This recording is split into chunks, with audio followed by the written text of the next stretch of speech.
Hola a todos. El tema que nos correspondió es conflicto armado y violencia en Colombia. Para nadie es un secreto que esta problemática tiene mucha tela por cortar y que como jóvenes y responsables ciudadanos tenemos la obligación de informarnos y apropiarnos para entender la situación que, aunque no nos afecta directamente, es perjudicial. Es por eso que los invito a indagar un poco más con estas páginas. La primera es Indepaz, es una organización que nombra uno por uno a los líderes y lideresas asesinados por el conflicto armado en Colombia. La segunda página es Prensa Libre, es una comunidad de jóvenes que vela por los derechos de los ciudadanos y poblaciones oprimidas principalmente por esta problemática del conflicto armado. La tercera es una organización se llama Rutas del Conflicto y es un proyecto periodístico que facilita el acceso sobre la información sobre el conflicto armado. Bueno, ahora bien, hay que recalcar que la historia de Colombia ha estado siempre caracterizada por la violencia, la sangre y la injusticia. Nuestro grupo decidió enfocarse y abordar esta problemática principalmente en los territorios más afectados, la situación de los desplazados, cómo la constitución política debería protegerlos y las conclusiones y posibles soluciones que podemos dar en nuestro rol de ciudadanos y futuros empresarios. Un poco más sobre esta problemática tan atroz e inhumana, me gustaría decirles las cifras de la cantidad de personas afectadas por el conflicto armado desde 1958 hasta el 2020 según el Centro Nacional de Memoria Histórica. Se estima que han pasado por lo menos 357.100 hechos de violencia de conflicto armado, que han dejado 416.808 víctimas directas. Entre esas, el asesinato selectivo ha dejado 179.551 personas muertas. Esto básicamente corresponde al 42,94% de los actos de violencia cometidos en el conflicto armado colombiano. En segundo lugar está la desaparición forzada, con 67.850 hechos de violencia, el 19,2% de todo el conflicto armado en total. Y esta modalidad ha dejado 80.599 víctimas, de las cuales 8.248 aparecieron muertas contando los falsos positivos y 1.793 vivos.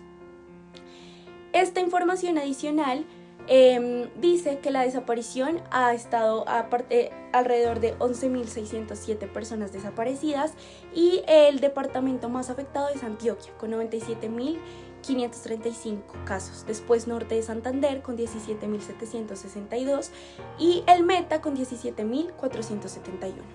Ahora bien, si citamos un ejemplo de conflicto armado en Colombia, un caso concreto que sucedió hace poco menos de 15 días, es el paro armado que ocurrió entre el Clan del Golfo, principalmente afectando a por lo menos 20 municipios de Colombia. Este paro sucedió por la extradición de alias Otoniel, el hombre más buscado en Colombia. Se estima que se acude que el Clan del Golfo tenía a su mando pues a este narcotraficante y que por su extradición estaban haciendo una huelga afectando a por lo menos 20 municipios en Colombia, dejándolos incomunicados, sin servicios y sin la posibilidad de comprar alimentos a los civiles que viven en las poblaciones más aledañas. Según la Jurisdicción Especial para la Paz, se estima que por lo menos han muerto 24 civiles y 2 miembros de la fuerza pública.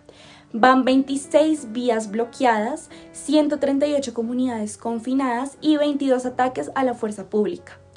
No obstante, el Ministerio de Defensa reportó 6 muertos, 3 civiles, 1 policía y 2 soldados. La violencia sigue en aumento en nuestro país y por el contrario, el número de desplazados internos junto con heridos o muertos a causa de esta problemática proveniente del conflicto armado está dentro de su nivel más alto en 5 años. Básicamente, Colombia está dentro de sus peores situaciones humanitarias desde los acuerdos de paz de 2016. Al día de hoy, las zonas más afectadas por los conflictos armados, su violencia y todo lo que trae consigo a sus poblaciones son los departamentos de Antioquia, Arauca, Bolívar, Cauca, Córdoba, Chocó, Norte de Santander, Nariño y Valle del Cauca, además de Caquetá, Putumayo y Guaviare. Un ejemplo claro es la situación que se ha vivido en Arauca y Catatumbo, principalmente durante décadas en el Catatumbo, una región ubicada en el departamento Norte de Santander.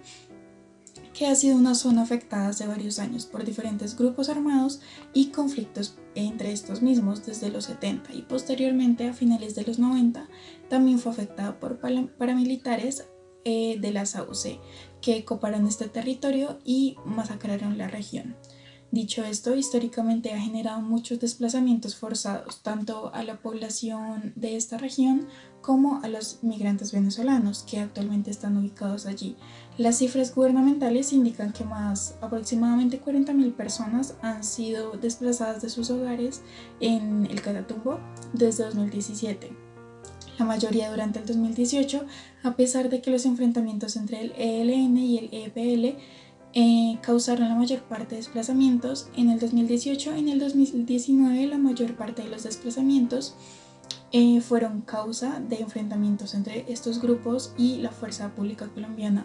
También otra zona, como mencioné anteriormente, bastante afectada es Arauca, que se caracteriza por la disputa entre la Fuerza Pública y las guerrillas del ELN y las FARC, y por la afectación de las guerrillas a la industria petrolera, que viene siendo la actividad más económica más importante del departamento, dejando después de mucho tiempo como consecuencia que las personas estén en un alto riesgo de vulnerabilidad de sus derechos básicos, no tengan un techo digno o no tengan un techo o condiciones mínimas para subsistir debido a esta misma problemática y se ven forzados a migrar a la ciudad. Y asimismo, en el presente año 2.687 personas pertenecientes a 808 familias han resultado víctimas de desplazamiento forzado, de los cuales 55.8% corresponde a población proveniente de Venezuela.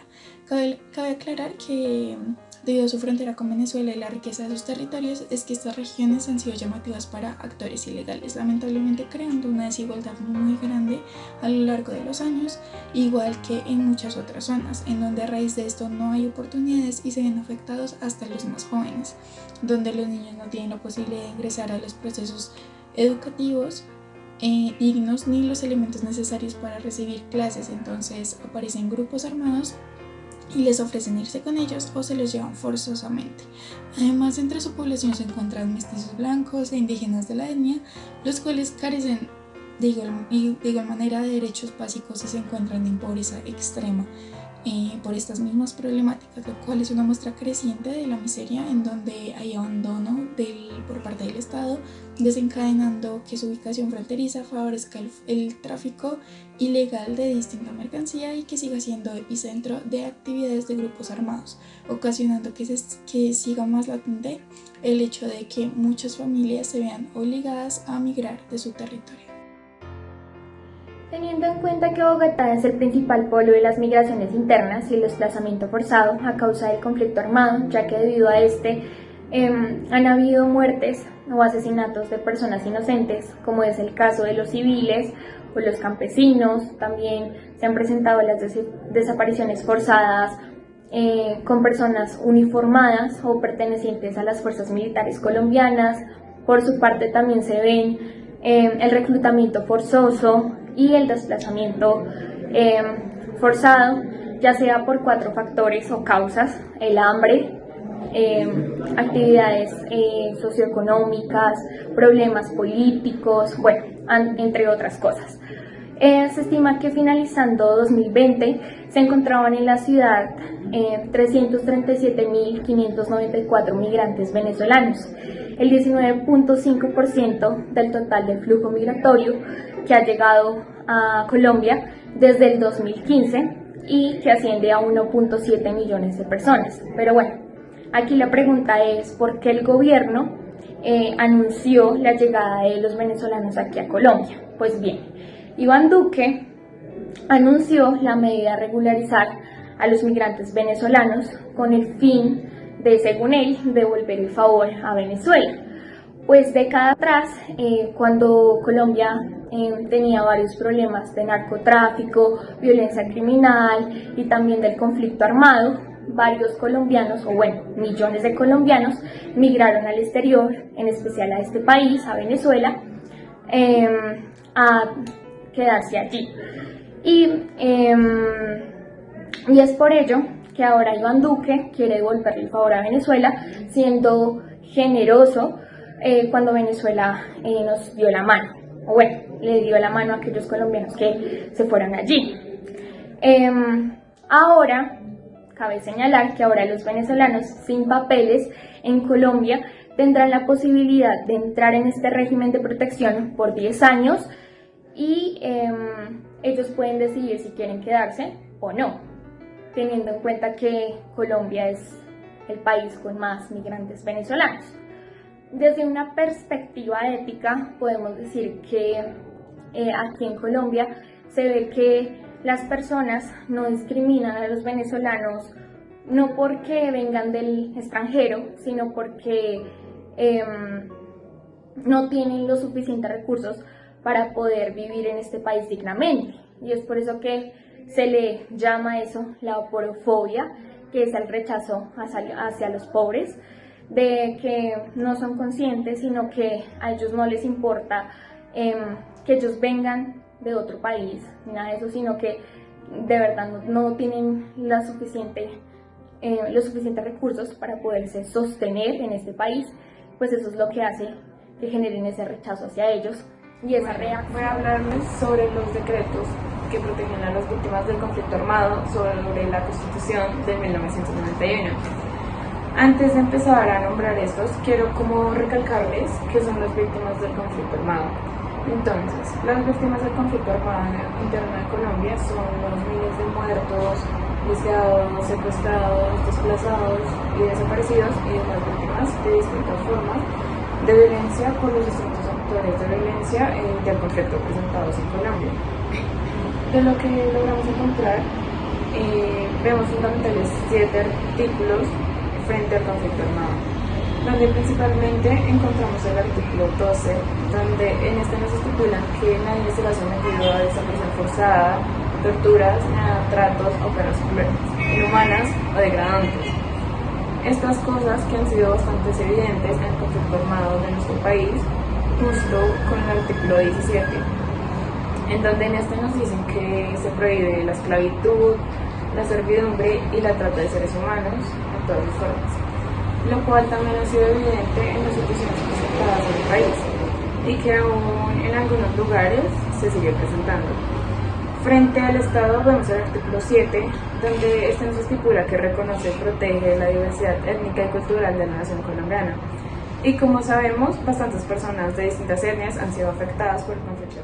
También encontramos con el Estado el artículo 5, donde este reconoce sin discriminación alguna la primacía de los derechos inalienables de las personas y ampara a la familia como institución básica de la sociedad. Está brinda un apoyo a estas víctimas, pero también cabe recalcar que este no es solo para las víctimas del conflicto armado, sino para toda la población colombiana. Encontramos también el artículo 45, donde nos dice que el adolescente tiene el derecho a la protección y la formación integral. Y como también lo sabemos, muchos adolescentes fueron afectados y aún siguen siendo afectados por el conflicto armado presentado en Colombia. Tenemos el artículo 23, donde nos habla sobre toda persona que tiene el derecho de presentar peticiones respetuosas a las autoridades por motivos de interés general o particular y asimismo obtener pronta resolución. Este artículo es muy fundamental, ya que con esto muchas víctimas del conflicto armado pueden presentar sus inquietudes o problemas frente a casos que les han sucedido. Y como último, pero no menos importante, tenemos el artículo 22, donde en este nos recalca que la paz es un derecho y un deber de obligatorio cumplimiento, dando como el aporte de las víctimas para que conozcan cómo el Estado brinda ese momento de paz y tranquilidad desde... Me gustaría que volviéramos un poco a lo que es el contexto de los barrios, como pueden ser el Codito, como puede ser Ciudad Bolívar. Esto es para hacerlo de una forma un poco más gráfica y que entendamos un poco mejor la situación, ya que estos barrios son como los que nos quedan, los que tenemos más a la vista aquí en Bogotá. Entonces, pues algo que es bastante claro, y creo que todo el mundo está de acuerdo en esto, es en que la infraestructura de estos barrios es bastante precaria en comparación a toda la zona urbanizada de Bogotá. Esto debido a dos razones principalmente. Primero, que estos barrios están construidos en zonas que en principio no estaban destinadas a ser zonas residenciales, Y en segunda instancia es porque estos barrios fueron construidos en principio por la comunidad de desplazados que ya llegó hace mucho tiempo a Bogotá. Estos barrios fueron creados por estas comunidades, pues ahí fueron creando sus hogares debido tal vez a la falta de atención del gobierno o entidades a las que les correspondía atender a estos desplazados. Pues no lo hicieron de la mejor manera y no les quedó de otra que empezar a crear sus casas en estos lugares. Entonces, tomando esto en cuenta, es más que evidente que la infraestructura puede llegar a ser precaria en temas hasta de saneamiento. Entonces, la primera parte sería atender estos temas, mirar en qué condiciones están viviendo en estos lugares, el tema de que si al menos no es riesgoso para la salud vivir en estas zonas y si se cumple al menos con los estándares mínimos como de saneamiento para que sea seguro. Y en segunda instancia, y es algo que ya, pues esto es lo primero que comenté, sería más tarea del gobierno, pero si no se da como la atención que se merece a estas situaciones, ahí es en donde entramos nosotros como comunidad que pues tal vez no somos desplazados, pero sí estamos en constante tal vez interacción con ellos, y pues aquí entra un poco también la empatía que tenemos que pues podemos llegar a sentir nosotros, y es dar un poco más de voz a estos tipos de problemas que pues por muchos años en parte estas situaciones de desplazados, de población vulnerable se ha venido agraviando cada vez más, es por la falta de atención del gobierno, por el abandono o tal vez pues por intereses de pocos. Hemos llegado hasta el punto en el que estamos hoy en día. Entonces, como comunidad, como sociedad, debemos ser un poco más empáticos y darle voz a las personas que tal vez no tienen tanta voz. Rogar que se haga, bueno, rogar no, exigir que se haga también justicia, porque hay muchos temas que aún quedan por mirar qué ha pasado, temas de injusticia, pues por ejemplo el tema de las madres de Soacha y muchos otros que aún están pendientes por cerrar capítulo. Entonces, esta gente, por lo general, que sufre de estos atropellos, por lo general también pueden llegar a ser las personas a las que menos se les presta atención. Entonces, tal vez unimos todos nuestra voz como una sola comunidad, o no tal vez como una sola comunidad, pero ser empáticos con la situación del otro y entender que tal vez está pasando por un mal momento. De esta manera podemos hacer que se hagan las cosas bien.